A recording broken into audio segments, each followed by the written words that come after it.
നമ്മളെന്നും ചൊല്ലുന്ന ഈ കൗമ, പ്രത്യേകിച്ചും ഈ വലിയ വെള്ളിയാഴ്ചയുടെ ആരാധനയിൽ നമ്മളത് പ്രത്യേകമായി ചൊല്ലുന്ന ഒരു സന്ദർഭമുണ്ട്. കർത്താവിനെ ഖബറടക്കത്തിൻ്റെ ശുശ്രൂഷ കഴിഞ്ഞ് അത്യുന്നതങ്ങളിൽ മാലാഖമാരും പ്രധാന മാലാഖമാരും എന്ന് തുടങ്ങുന്ന മാലാഖമാരുടെ സ്തുതിപ്പ് ചൊല്ലിക്കഴിഞ്ഞ് ആ ആഴ്ച മുഴുവനും നമ്മൾ ചൊല്ലാതിരുന്ന കൗമ ആ സന്ദർഭത്തിൽ നമ്മൾ ചൊല്ലുന്നു. ദൈവമേ, നീ പരിശുദ്ധനാകുന്നു എന്ന് തുടങ്ങുന്ന കൗമ. അതർത്ഥമാക്കുന്നത് മാലാഖമാരുടെ സ്തുതിപ്പ് യേശുക്രിസ്തുവിൻ്റെ ഖബറടക്ക സമയത്തുണ്ടായി. അതിന് പ്രതിവാക്യമായി നമ്മളും ചൊല്ലുന്നു, ഞങ്ങൾക്ക് വേണ്ടി ക്രൂശിക്കപ്പെട്ടവനെ ഞങ്ങളോട് കരുണ ചെയ്യണമേ. ഈ പാരമ്പര്യം വളരെ വ്യക്തമായി രേഖപ്പെടുത്തിയിരിക്കുന്നു. ദുഃഖശനിയാഴ്ച സന്ധ്യയുടെ പ്രൊമിയോൻ സദറായിൽ എന്ന് ഈ അവസരം പ്രത്യേകമായി സൂചിപ്പിക്കുകയും ചെയ്യുന്നു.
നമ്മുടെ പാപങ്ങൾക്ക് വേണ്ടി നമ്മളുടെ ഭാരങ്ങൾ ചുമന്നുകൊണ്ട് അവൻ ക്രൂശിന്മേൽ കയറി.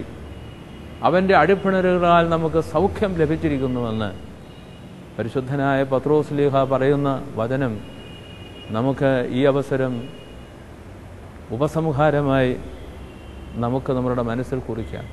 അവൻ്റെ അടിപ്പിണരുകളാൽ നമുക്ക് സൗഖ്യം ലഭിച്ചിരിക്കുന്നു. We are healed. നമുക്ക് സൗഖ്യം ലഭിച്ചിരിക്കുന്നു.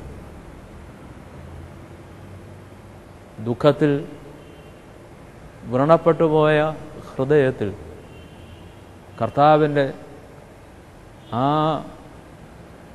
ആണിപ്പഴുതുള്ള കരങ്ങളുടെ സ്പർശം അത് സൗഖ്യം നൽകുന്നതാണ്. അസമാധാനം കൊണ്ട് വിങ്ങിപ്പൊട്ടുന്ന ഹൃദയത്തിൽ കർത്താവ് സാന്ത്വനത്തിൻ്റെ സ്പർശവുമായി ക്രൂശിക്കപ്പെട്ടവനായ കർത്താവ് കടന്നു വരുന്നു. യേശുക്രിസ്തു നമ്മളുടെ ഓരോരുത്തരുടെയും ജീവിതത്തിലേക്ക് ഇന്ന് ക്രൂശിതനായി കടന്നു വരുന്നത് നമുക്ക് സൗഖ്യം നൽകുവാനാണ്. ആ സൗഖ്യത്തിൻ്റെ സ്പർശം നമുക്ക് സ്വീകരിക്കുവാൻ കർത്താവിൻ്റെ ക്രൂശിൻ്റെ മുമ്പിൽ നമുക്ക് നമ്മളെ തന്നെ പൂർണ്ണമായും അർപ്പിച്ചുകൊണ്ട് പ്രണമിച്ച് ഞങ്ങൾക്ക് വേണ്ടി ക്രൂശിക്കപ്പെട്ടവനെ ഞങ്ങളോട് കരുണ ചെയ്യണമേ എന്ന് പ്രാർത്ഥിക്കും.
വലിയ വെള്ളിയാഴ്ചയ്ക്കും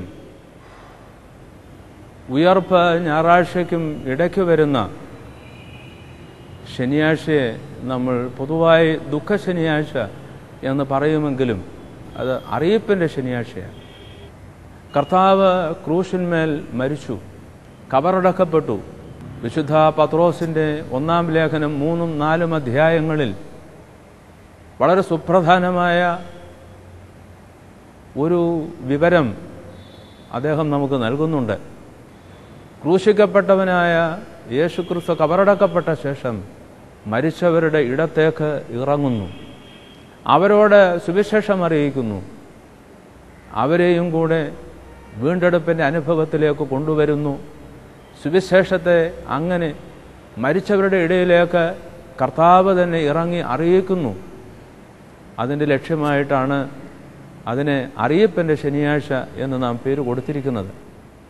ഈ അറിയിപ്പിൻ്റെ ശനിയാഴ്ച മരിച്ചവരെ പ്രത്യേകമായി ഓർക്കുന്നതിനും നമ്മൾ നീക്കിവെക്കുന്നുണ്ട്.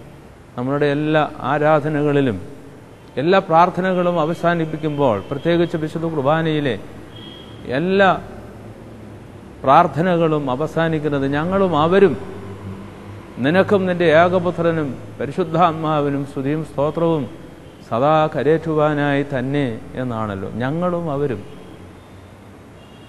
ഞങ്ങൾ ഇഹത്തിൽ ജീവിക്കുന്നവരും അവർ പരത്തിലേക്ക് കടന്നുപോയവരുമാണ്. ഇഹപര ലോകങ്ങൾ ഒന്നായി യേശുക്രിസ്തുവിൽ ചേർന്ന് നിൽക്കുന്നു.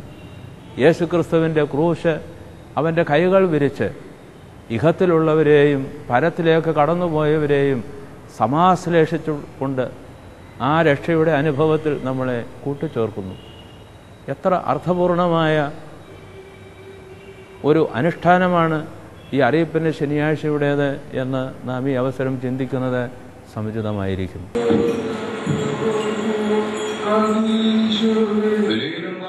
യേശുക്രിസ്തുവിൻ്റെ പുനരുദ്ധാന പെരുന്നാൾ എല്ലാ ഓർത്തഡോക്സ് സഭകൾക്കും പെരുന്നാളുകളുടെ പെരുന്നാളാണ്. എല്ലാ പെരുന്നാളുകളിലും ഏറ്റവും ശ്രേഷ്ഠമായ പെരുന്നാൾ ഏതെന്ന ചോദ്യത്തിന് ഓർത്തഡോക്സ് സഭ ഉത്തരം പറയും, അത് യേശുക്രിസ്തുവിൻ്റെ ഉയർപ്പ് പെരുന്നാളാണ്. യേശുക്രിസ്തു മരിച്ചവരിൽ നിന്ന് പുനരുദ്ധാനം ചെയ്തു, അന്ധകാരത്തിൽ നിന്ന് തേജസ് ധരിച്ച് പുനരുദ്ധാനം ചെയ്തു. ഹേ മരണമേ നിന്റെ ജയം എവിടെ? ഹേ മരണമേ നിന്റെ വിഷമുള്ളെവിടെ? കൊരിന്ത്യർക്കെഴുതിയ ലേഖനം 1-ാം അധ്യായം 15-ാം വാക്യത്തിൽ പരിശുദ്ധനായ പൗലോസ് അപ്പോസ്തലൻ ചോദിക്കുന്നത് യേശുക്രിസ്തുവിൻ്റെ പുനരുദ്ധാനത്തിൻ്റെ പശ്ചാത്തലത്തിൽ നിന്നുകൊണ്ടാണ്. മരണത്തെ ജയിച്ച വീണ്ടെടുപ്പുകാരൻ, മരണഭയത്തെ വെല്ലുവിളിച്ച നമ്മളുടെ രക്ഷകൻ. ഉയർപ്പ് പെരുന്നാൾ നമുക്ക് നൽകുന്ന മുഖ്യമായ സന്ദേശം, നമുക്കിനി മരണത്തെ ഭയക്കേണ്ടതില്ല. കാരണം മരണത്തെ അതിജീവിച്ച, അതിൻ്റെ ഭയത്തെ അതിജീവിച്ച ഒരു വീണ്ടെടുപ്പുകാരനാണ് നമ്മുടെ രക്ഷകനായി നമുക്കുള്ളത് എന്നതിനാൽ. ഒരു ചിത്രകാരൻ യേശുക്രിസ്തുവിൻ്റെ പുനരുദ്ധാനത്തിൻ്റെ പൊരുൾ ചിത്രീകരിക്കുന്നതിന് ശ്രമിക്കുമ്പോൾ, തേജോമയനായി പുനരുദ്ധാനം ചെയ്യുന്ന കർത്താവിനെ ചിത്രീകരിക്കുമ്പോൾ ആ ക്യാൻവാസിൽ ഒരു ഇരുണ്ട പ്രതലം ഉണ്ടാക്കും. ആ ഇരുണ്ട പ്രതലത്തിൽ തേജസ്സിൻ്റെ കിരണങ്ങൾ വരച്ച് അത് ചാർത്തിക്കൊണ്ട് അവിടെയാണ് യേശുക്രിസ്തുവിനെ തേജോമയനായി ചിത്രീകരിക്കുന്നത്. ജീവിതവും അങ്ങനെയാണ്. ഇരുൾ വിരിഞ്ഞ പശ്ചാത്തലത്തിൽ ഇന്ന് പ്രത്യാശയുടെ പൊൻകിരണമായി നമ്മുടെ ജീവിതത്തിൽ സുവിശേഷത്തിൻ്റെ ഉയർപ്പിൻ്റെ പുതിയ ആശയം നൽകിക്കൊണ്ട് യേശുക്രിസ്തു പുനരുദ്ധാനം ചെയ്ത് നമുക്ക് മുമ്പാകെ ജയാളിയായി നിൽക്കുന്നു. ആ യേശുക്രിസ്തുവിൻ്റെ സന്ദേശം നമ്മുടെ ജീവിതത്തിൽ നമുക്ക് ഉൾക്കൊള്ളുവാൻ ഈ പുനരുദ്ധാന പെരുന്നാൾ സഹായകമാകണം. ഈ പുനരുദ്ധാന പെരുന്നാളിൻ്റെ പൊരുൾ ഒരൊറ്റ വാചകത്തിൽ നമ്മൾ പറയുന്ന പക്ഷം ഇത് നിത്യജീവൻ്റെ, ജീവൻ്റെ പെരുന്നാളാണ്. നിത്യജീവൻ നമുക്ക് നൽകുന്നു. തേജസ് ധരിച്ച പുതിയ അനുഭവത്തിലേക്ക് രൂപാന്തരപ്പെടുത്തുന്ന ആ ഒരു വലിയ ജീവിതത്തിൻ്റെ മാറ്റം പുനരുദ്ധാനത്തിൻ്റെ സന്ദേശമായി നാം സ്വീകരിക്കേണ്ടതാണ് ഈ പുനരുദ്ധാന പെരുന്നാളിൽ എന്നുകൂടെ നമുക്ക് ഓർക്കാം. അവിടെയും ക്രൂശിൻ്റെ അനുഷ്ഠാനം ഒരു പ്രധാനപ്പെട്ടതാണ്. നമ്മളുടെ കർത്താവ് പുനരുദ്ധാനം ചെയ്തിരിക്കുന്നു എന്ന പ്രഖ്യാപനം നടത്തുന്ന സന്ദർഭം കബറടക്കിയിരിക്കുന്ന ക്രൂശ് എടുത്ത് ചുവപ്പ് പട്ടുവസ്ത്രം അണിഞ്ഞ് അത് ഉയർത്തിപ്പിടിച്ചുകൊണ്ട് അവൻ നമ്മുടെ കർത്താവ് സത്യമായും പുനരുദ്ധാനം ചെയ്തിരിക്കുന്നുവെന്ന് നമ്മൾ ഉറക്കെ ഏറ്റുചൊല്ലുന്നു. യെശയ്യാപ്രവാചകന്റെ പുസ്തകം 63-ാം അധ്യായം 1-ാം വാക്യത്തിൽ ഏദോമിൽ നിന്ന് രക്താംബരം ധരിച്ച് ബസ്രായിൽ നിന്ന് വരുന്ന ഇവൻ ആർ എന്ന് അവിടെ ചോദിക്കുന്നുണ്ട്. അതിന് താഴെ ഉള്ള വാക്യങ്ങളിലേക്ക് നമ്മൾ പോകുമ്പോൾ അവൻ മുന്തിരിച്ചക്ക് ചവിട്ടിയവനാണ് എന്നും കൂടെ പ്രത്യേകം രേഖപ്പെടുത്തുന്നു. ഈ അർത്ഥത്തിലാണ് നമ്മളവിടെ ക്രൂശ് ചുവപ്പ് പട്ടുവസ്ത്രം കൊണ്ട് പൊതിഞ്ഞ് അത് ഉയർത്തിപ്പിടിച്ചുകൊണ്ട് ഉയർപ്പിൻ്റെ പ്രഖ്യാപനം ചൊല്ലുന്നതും പിന്നീടുള്ള 40 ദിവസങ്ങൾ അത് ഗോകുൽത്താമേൽ നാട്ടി പ്രത്യേകമായി വണങ്ങുന്നതും. ബലിവേദി ശ്രീബ ശ്ലോമോ നിർമ്മലമാകാബരെ ശ്ലോമോ ഏവൻഗേല്യോനെ ശുദ്ധന്മാരെ വൈദികരെ ശ്ലോമോ ശമ്മാശന്മാരെ സഭതന്നാത്മജരേ ശ്ലോമോ. യേശുക്രിസ്തുവിൻ്റെ പുനരുദ്ധാനം ഒരു പുതിയ പ്രത്യാശയുടെ തിരുനാളം നമ്മുടെ ഹൃദയത്തിൽ കൊളുത്താൻ ഉതകണം.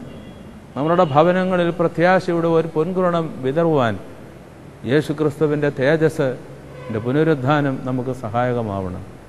ദൈവം തമ്പുരാൻ നമ്മൾ ഏവരെയും യേശുക്രിസ്തുവിൻ്റെ വീണ്ടെടുപ്പിൻ്റെ അനുഭവത്തിലേക്ക് നമ്മളെ വളർത്തട്ടെ എന്ന് പ്രാർത്ഥിക്കുന്നു, ആശംസിക്കുന്നു. ജാതികളെ മോദിപ്പിൻ മറിയാമോദി താതനയാർ നെൻതനയൻ കബറി നേറി ദ്യുതിസുതരെ ദ്യുതിസുതരെ ദ്യുതിയാസന്നം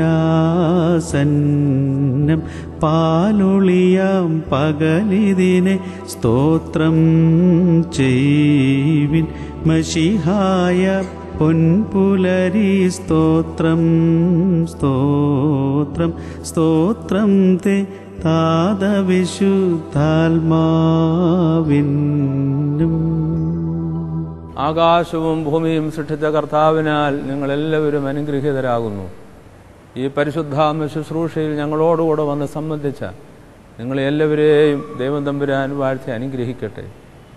നിങ്ങളെയും വിശ്വാസികളായ നിങ്ങളുടെ മരിച്ചുപോയവരെയും ദൈവം തമ്പുരാൻ പുണ്യപ്പെടുത്തട്ടെ. പിതാവും പുത്രനും പരിശുദ്ധ റൂഹായുമായുള്ളവേ, ബലഹീനങ്ങളും കുറവുള്ളവയുമായ ഞങ്ങളുടെ നമസ്കാരങ്ങളും ഞങ്ങളുടെ ശുശ്രൂഷകളും ഉന്നതമായ നിന്റെ സിംഹാസനത്തിന് മുൻപാകെ കേൾക്കപ്പെട്ടവയും അംഗീകരിക്കപ്പെട്ടവയുമായി ഭവിക്കുമാറാകണമേ. ആബോ റൂഹോ ഖാദീഷോ ഹോ ശുഭ കൂൽ സുബാൻ ലവൽ മീൻ. ആമീൻ.